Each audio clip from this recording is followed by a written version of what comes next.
Hi friends, welcome to సుష్ creative vlogs. ఈరోజు ఒక చిన్న మినీ వ్లాగ్తో మేము ముందుకు వచ్చాను. మా వాడికి కేక్ తినాలనిపిస్తుందంటే సరే అని బేకరీకి తీసుకొచ్చాను. ఇక్కడ ఏం జరిగిందంటే వాడు కేక్ ఆర్డర్ ఇచ్చుకొని తింటుంటే ఈ ఇద్దరు చిన్నపిల్లలు కూడా వచ్చి పక్కన వాళ్ళని అడుక్కుంటున్నారు, మాకేమైనా ఉంటే ఇప్పించండి ఆకలేస్తుందని. అయితే నేను బిల్ పే చేయడానికని పక్కకు వెళ్ళాను. నాకు తెలియకుండానే ఆల్రెడీ మా వాడికి హాట్ డాగ్ అని ఒకటి ఆర్డర్ పెట్టుకున్నాడు. అదేంట్రా నేను చెప్పలేదు కదా అంటే నాకు తినాలనిపిస్తుంది అని, అది వేడిగా ఉందని పక్కన పెట్టుకొని ఉన్నాడు తినకుండా.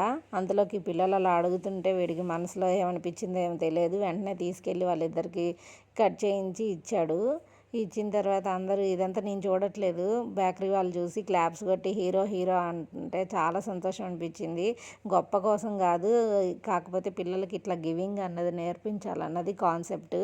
చిన్నప్పటి నుంచి అయినా వీడికి ఇష్టంగా ఉన్నది కూడా ఇచ్చేసేవాడు. మేము అడిగినా కానీ ఎవరు అడిగినా కానీ ఏదైనా తినేదైనా కానీ నోటి దగ్గరదైనా కానీ ఇవ్వమంటే ఇచ్చేవాడు చిన్నపిల్లోడి దగ్గర నుంచి. వీడియో కూడా తీస్తానంటే అస్సలు ఇష్టపడలేదు, ఫేస్ దాచేసుకుంటున్నాడు, వద్దు వద్దని చెప్తున్నాడు. మనం చేసేది ఏం చెప్పుకోక్కర్లేదమ్మా అంటే నేనే ఎవరైనా ఇన్స్పైర్ అవుతారేమో పిల్లలకి ఇట్లా ఇవ్వాలి అని అన్నాను.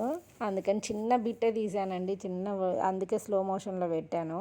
ఆ షాప్లో అతనైతే మీ వాడు పెద్దయ్యాక అన్నీ ఇచ్చేస్తాడేమో, అది ఆస్తి అమ్మేసుకోవాలేమో అది ఇది అంటే, పేరెంట్స్కి లేనిది పిల్లోడికి ఎక్కడి నుంచి వస్తుందండి అని చెప్పాను. చిన్నప్పటి నుంచి అయినా వాడిని పక్కనే పెట్టుకొని ఏదైనా హెల్ప్ చేయాలన్నా వాడి చేతుల మీదుగానే మేము ఇప్పిస్తూ ఉంటాము. అందుకని వాడికి కూడా అలా వచ్చిందేమో అని చెప్పాను.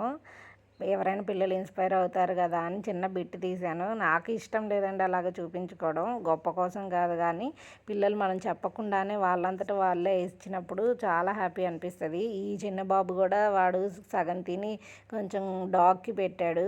పిల్లల దగ్గర నుంచి మనం నేర్చుకోవాల్సింది చాలా ఉంటుందండి. ఇలాంటిది చిన్న ఇన్స్పైరింగ్లా ఉంటుందని గుర్తుగా మెమరబుల్ మూమెంట్గా తీశాను. Bye friends.